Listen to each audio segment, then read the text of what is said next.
I'm going to be having UFC lightweight Kevin Croom join in a second, and I'm really excited to have him on. A fellow podcaster that I've done collaborations with have had him on the podcast, and I was like, you know what, I got to get this guy on here. So without further ado, I'm going to have Kevin join in, and we're going to get this. We're going to fire this up. So I'm just gonna get Kevin in here once he's good to go, and then just waiting for Kevin to get in. What's up? Kevin, what's going on, man? Man, just living the dream. How are you? I'm good. I'm unfortunately I'm actually quarantined inside right now. I had to go for testing, so waiting for the results, which I'm pretty positive they're negative. But enough of me. How are you feeling? Like how are you doing with everything? I mean, I don't know. Life couldn't be any better. It's pretty great, you know. So you're not sick or anything? Oh no, I mean I'm fantastic. All right, let's get the volume here. Well, that's good, man. I'm glad to hear. Sorry, this is kind of throwing me off a little bit. This is like the second time I've ever done a live, so you're good. Just had to work out all the kinks. Yeah. So enough of me here. Let's focus on you here. So I guess we'll just start off. Let's talk about your last fight. I know it seems like it was only yesterday. Quite impressive. I mean, performance of the night. I mean, 30-second submission, and then this thing pops up and it's almost, and then you get almost like you got that taken away. So can you if you don't mind talking about it? No, no, I don't fucking care at all. Yeah, man, I mean it's bullshit. But whatever. It is. So what he is referring to is I took the fight on 30 hours notice, and I popped for marijuana. And I'm totally fine with the UFC and USADA, no problem. Everything's cool. But Nevada's state commission is being lame about it. And so they suspended me for a few months and turned my win into a no contest, which is bullshit, but fuck it, whatever. I bet he doesn't feel like it's a no contest. I sure as fuck don't feel like it's a no contest. I won. And the whole world saw it. They can't take away the confidence that fight has given me. You know what I mean? Mm-hmm. My life has changed. So whatever they want to do, whatever they want to call it, I give no fucks. I'm gonna just get my first win twice, and I'm gonna bonus both times, and that's just the way it's gonna be.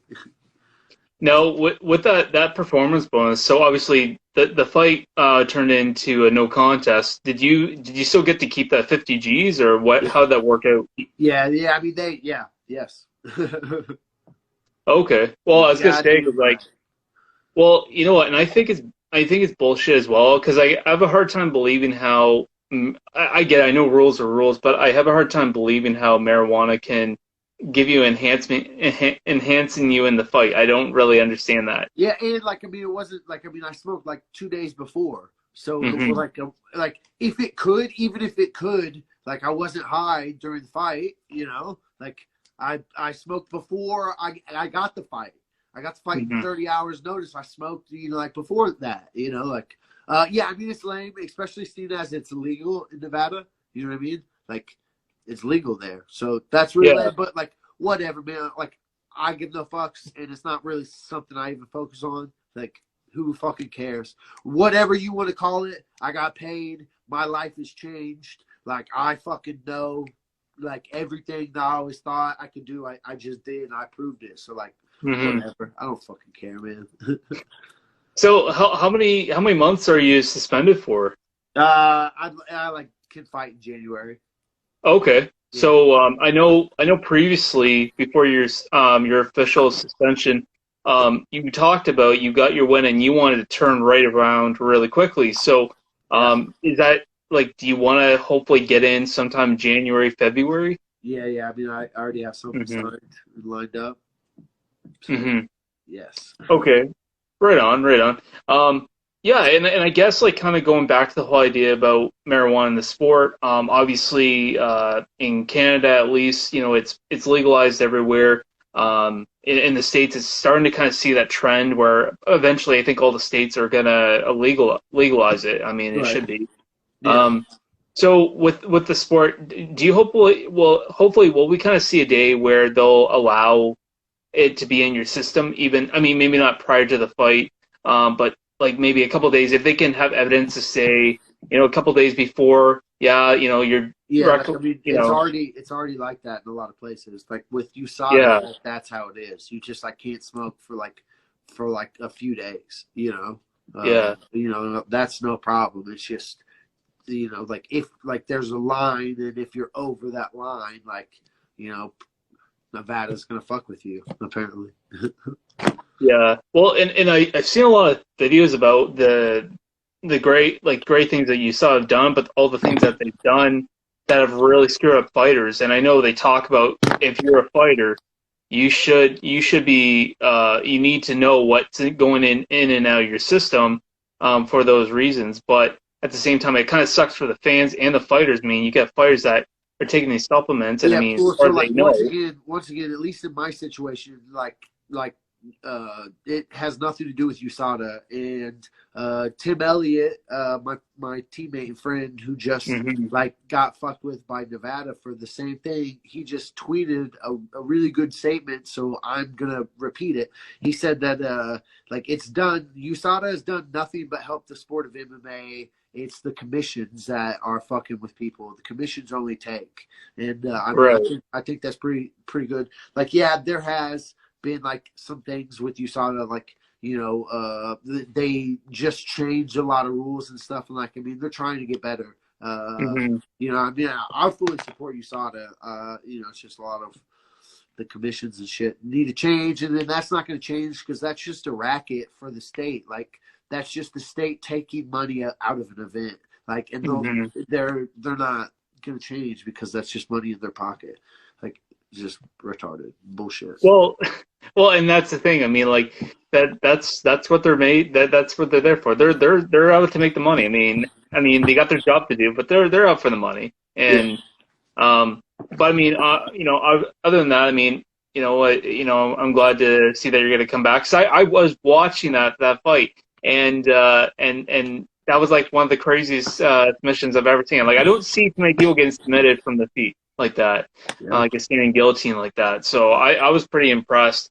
Um, but yeah, so we already talked about when you wanted to come back and return for your fight. Um, Now I gotta ask though, man, like, so what's with the whole hard hitting hillbilly? How did you come up with that nickname? Yeah, so that's my old nickname.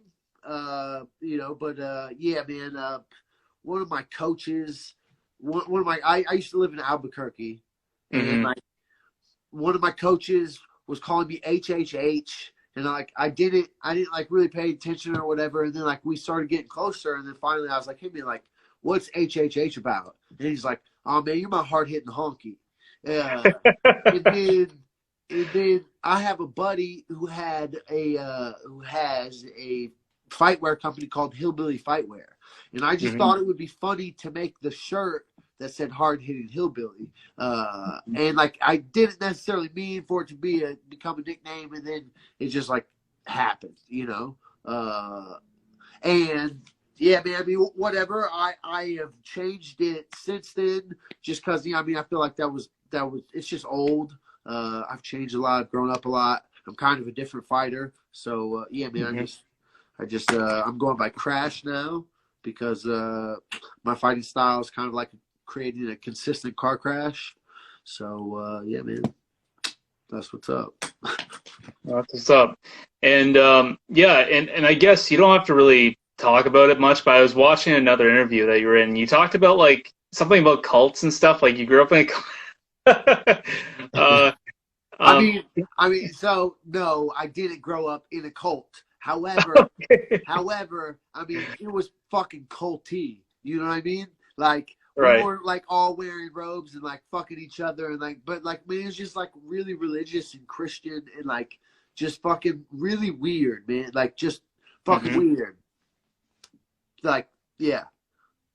Well, if you really want to get in the topic of cults, where I'm from, there was this there was this group, this girl I went to college with. She threw this wild party one night, and she said, "Luca, just letting you know, they're like, there's a bunch of these like Orthodox Jews living where I'm at now." I'm like, okay, that's not a big deal with me. Like, wait, like racist or something?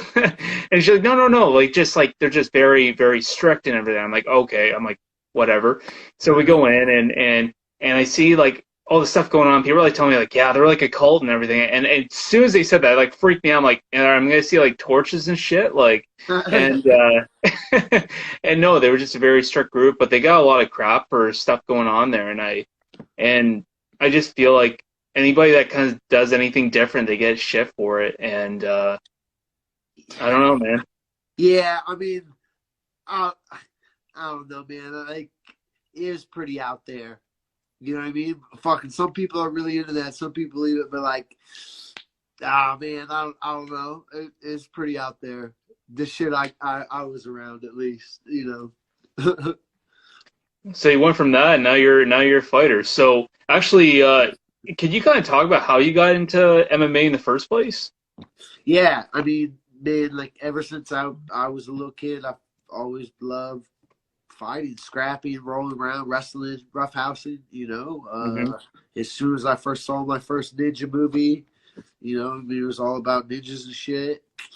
And fuck me, I mean, like, I just always loved it. I wrestled in high school, and even before I'd ever knew what MMA was or like saw an MMA fight, I knew that there was something. I knew there was something called Ultimate Fighting, and that's what I wanted to do. And that was like 16, 15, 16, something like that. And I mean, I used to just street fight a lot, backyard box, and you know, like whatever. And then it just kind of happened, kind of fell into my lap, and here I am. Well, and you kind of talk about it. You've said before it's kind of been almost like a 13-year interview in a way. You've been waiting for the moment. Yeah, I mean, yeah. Fucking nailed it. Nailed the job interview. Well, yeah. I think mission accomplished would be the right word. Yeah. And I guess like you talk about growing up and watching all these ninja movies. Were you ever into like the whole like wrestling stuff? Like, were you ever like watching WWE on TV? Yeah. Like, Yeah, so like I mean, once again, like I grew up in a really like sheltered, religious, right, crazy fucking home, you know. So I wasn't allowed to like have it, like any of that shit, you know, for the most part. But I mean, yeah, I had a friend who was really into it. Whenever I go over to his house, we watch it, and like, you know, like obviously wrestle and fuck around and, you know, and play. And yeah, so I mean, a little bit for sure, but you know, not a ton. Yeah, and I think like a lot of people grew up with that kind of stuff. And I think like for myself, I remember like before I got into Shotokan, kind of like Machida, I remember like watching like the Three Ninjas, and that was like kind of like that introduction to like shit, bro. Yeah, like those are always going to be like, as much as a lot of it's like unrealistic. Like I thought a lot of the stuff was really, really cool. I mean, I was never into the whole like Karate Kid stuff. Yeah. But I'll just let you get back here. Sorry. Yeah. No worries. Like I was never into the whole Karate Kid movies and whatnot. Obviously, I didn't grow up in that era, but I was always into the Three Ninjas stuff, and I always saw that stuff. I was like, that's like the coolest thing. Well, I go to Shotokan Karate, and everything's all base structured. I'm like, what the hell is this? Like, I thought we were gonna do some spinning kicks and all of that crazy, you know, leg sweeps and stuff. But right, it don't be like that. It's unfortunate. Well, and so you talked about starting with your MMA. What was probably your first thing that you really were interested in? Like, what kind of fighting style were you interested in? I mean, like, I wrestled, so you know, I mean, like, I was just a wrestler. Man, I've just always been a grinder, you know, like type of guy. You know, like whatever it takes, I'm gonna do. So that's it. You know, like. I just fucking grind, you know. And so I mean, I started out wrestling, so that's probably, you know, where most of, you know, it all came from for me to begin with, you know. Yeah, absolutely. And then just kind of moving on here. So, you know, you have you talked about some guys, you know, it's a possibility like matchups that you wanted before everything happened with the suspension. And one of the names was Alex Caceres. So you talk about you want to kind of come back maybe January, February. That's something that interests you. So is Alex Caceres a guy that you still have your sights on, or is there other guys that they see out there that you're interested in? Yeah, I mean, I already have something signed. Like I already have a fight. I mean, I can't really talk about it, but yeah, I mean, yeah, for sure, Caceres. I mean, that's definitely a great fight for me, for sure. So, I mean, you can't even tell me, or what's the deal? No. Excuse me, man. So, like, is it like when you were taking the fights, because of the such a performance that you have, do you have a little bit of leeway of who you want to pick, or are you still just like right at the bottom? You have to work your way up, or I don't know, man. yeah, you can't say anything. Okay. I mean, I just fight whoever. Like, here's what happens.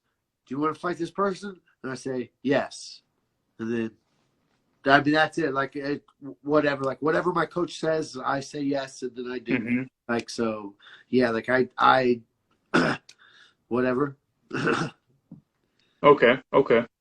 And yeah, and I kind of wanted your thoughts on recently Dana White talked about cutting I think it was like 60 fighters from the UFC promotion. Obviously Yoel Romero being one of them, and then I think he might have released someone else. I think it was trying to think of her name. She just fought not too long ago, but just released this other girl from I think the flyweight or strawweight. I think she's at one. She might be from Hawaii. I'm not too sure what her name is. Rachel Ostovich, man, come on, yes. Get out of here with that. Good Lord, she's so hot. Come on, bro. Come at me with that bullshit. You know I know who she is. Yeah, I think that. I don't know, man. I think every guy is going to say the same thing, like, "Oh, what are you doing, cutting her? Keep her in there." I think it was. So what? That she's lost every fight she's ever had. I think she should have one more chance. Come on. Yeah. Well, I think everyone was pretty happy when her and Paige Van Zandt got to fight each other. That was like every man's dream to see them fight. I mean, let's be realistic here. Yeah. I mean, they're hot, but. I prefer to watch better people fight. You know what I mean? But you know, so with them cutting all these fighters, do you kind of see? I mean, you being in the lightweight division, do you kind of see that division opening up at all, or? I fight at 45. So, or 45. Sorry. Yeah. I did fight at lightweight, but like I took that fight on a day's notice. You know. Okay. Yeah. So. I mean, I don't know, man. Sure, there's going to be 60 less people out of fucking 500, so there's still fucking 440. So, whatever. You know what I mean? Well, there's a lot of names that have come up, like guys that are kind of on that losing trend streak. Like, how do you think the UFC is gonna decide who goes and who stays? Like, I mean, bro, be exciting. You know, like that's all. That's your only job. This is in entertainment. And you got to be a good fighter. That's the fucking point. Be a good fighter. You got to entertain. So be entertaining and be a good fighter, and you won't get cut. Right. I mean, I don't know. I'm not too sure. I mean, I can kind of see why they released Yoel Romero. I mean, the guy's 43 years old. I mean, he doesn't look or fight like he's 43. I mean, they're upset. They're upset about his last fight. Like, I mean, if he had fought that fight different, he wouldn't have gotten cut 100%. Well, and you can't really blame Izzy for that fight either. I mean he did what he had to do. Blaming Yoel. That's why he got cut. Like, legitimately. Had Yoel fought that fight differently, he would still be in the UFC. 100%. Yeah, absolutely. I do apologize with the whole thing with thinking that you were a lightweight. I know you fought. No, man. Yeah, no, it's cool, lightweight. But... yeah, like it doesn't matter. I did fight at lightweight for sure. I am now at this point going to be a featherweight for sure. for sure. And with that featherweight division, I mean, you got some good matchups in your division. You know, you got Kelvin Cater and Max Holloway. I think that's gonna be an absolute banger. What's your thoughts on on that matchup? Yeah, I mean, obviously, Max is amazing. You know, he's, I mean, one of the best to ever do it. I mean, I think Cater, I mean, I think it's a great fight for sure. I think Max probably wins. I mean, I guess we'll see. It's going to be interesting for sure. I mean, I think Max has really had some close calls in the last couple of matchups. I mean, I don't know about you, but I think everyone in the brother thought that he won the last fight with Yeah. with the camp with Volkanovski. But yeah, I mean, he's had some close calls. I mean, even when he bumped up to 155, I mean, he had a tough go there. Which I mean, still went 5 rounds, but I mean, he got tossed up pretty good. So For sure. I mean, we'll have to see. But then if you look at Kelvin Cater, he's on a bit of a tear too. So yeah, I mean, no, for sure. Cater is on a tear. Like, yeah, it's definitely going to be a great fight. I don't know, man. Like, I just have a hard time like seeing anybody beat Max at 45. yeah, Like, you know what I mean? Yeah, for sure. I did have a friend tell me that when he went back and rewatched it, he thought Volkanovski won the last one. So he thought initially that Max won. So I mean, I haven't gone back and watched it again, but yeah, I mean, to my knowledge, I believe that Max won that one. Yeah, but you know, I mean, if the judges don't say so, you didn't fucking win. yeah, right. And kind of just going on to the next fight, you know, and then you also have Poirier and McGregor too. I mean, that's something. I don't know if you saw the promo that they threw out on Saturday, but I mean, what's your thoughts on that matchup? I mean, that's like that's quite the fight. Yeah, I mean, rematch, for sure. I don't know. That one's hard. It's hard to call because I mean, I fucking love Poirier. I mean, I think he's gotten a lot better, but I mean, I think McGregor probably has too. And you know what I mean, depending on who shows up, I think McGregor will probably win it. Yeah. Yeah. And you're not the only guy that said that. And the thing is, like, I thought about it for a little bit, and I thought, you know, is it possible that Poirier, with the boxing and so much better that he's gotten, and working with his boxing, you would think that maybe he would have more of the edge on McGregor. But I mean, we don't know. I mean, as far as I can see, I think McGregor's motivated, and I think he's taking the time off for a reason. Like, it's all like, he's not going to come out and say, "Yeah, I'm taking the time off, guys, because I want to get better and whatnot." I think this is all like a big game that he's playing. Yeah, I mean, fuck if I know, but he looked great in his last one. I think Poirier is I mean, why he's a great boxer. I mean, I feel like he gets hit a lot. I feel like willing. I feel like he's willing to take one, to give one, and like fucking sometimes you can't do that, especially, you know what I mean, with the fucking stone cold killer like McGregor. But who knows? I mean, the fuck do I know? You know, I do feel like he will hang around and he'll get, you know, clipped a little bit more than, you know, he could. But, you know, look at all my scar tissue. Me too. Yeah, I guess that's just part of being a fighter, right? Yeah. But just kind of redirecting this back on you here. So, you know, you talked to me. You already have a fight signed. I know you're not going to spill out who it is or what's going on, where it is. So I'm not gonna ask you anymore. I won't be persistent or anything. But so you got that fight. Determining how things go in 2021. What are we expecting from you in 2021? I mean, only things are just only looking up, man. They're only going to get better. For sure. You know, like, man, I've been working my whole life to achieve one goal, and I just achieved it with style. And now I realize that my power and my potential, and like that I was right all those nights when I was talking to myself in the mirror, telling myself, "Hey, man, you are good enough to do this. Hey, man, keep going. Hey, bud, you got this. I fucking know now. You know what I mean? Because I just fucking proved it. So I know what I can do. And with that knowledge, I plan to just fucking get in a rocket ship and go to the moon. You know what I mean? Like, I'm taking over because I know that I can, you know, and I fucking work my ass off, and that's going to just continue, you know? Absolutely, man. First off, before I answer respond to your answer there, I don't know what's with everyone shooting the middle fingers up on the comments, but I've been seeing it like two of the three same guys are shooting up the middle finger. I'm like, what the hell? I don't know if it meant because of what we were thinking about the Max Holloway thing. But thanks for the shooting the finger. But oh well, if you don't like it, that's too bad. Yeah, man.